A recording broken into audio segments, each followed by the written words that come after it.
Super સિક્સમાં હવે વાત આઈપીએલની તૈયારીની. આવતીકાલથી અમદાવાદમાં આઈપીએલની મેચ રમાવાની છે અને પહેલી મેચ ગુજરાત ટાઇટન્સ અને પંજાબ કિંગ્સ વચ્ચે યોજાશે.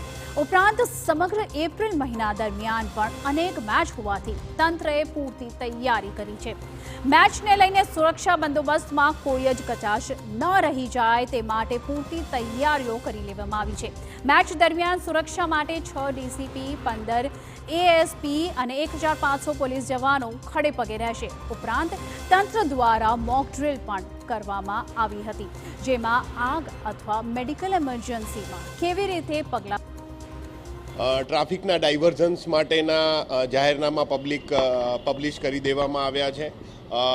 જેટલી પણ જે વ્યવસ્થાઓ છે એટલે મેટ્રો ટ્રેન અને બીઆરટીએસના રૂટ્સ વધારી દેવાના ઓલરેડી તમને ન્યૂઝ મળી ચૂક્યા છે અને અમારા પોલીસના જવાનો રાત સુધી જ્યાં સુધી તમામ પબ્લિક ઘરે ના પહોંચે ત્યાં સુધી એ લોકો રોડ પર રહેશે.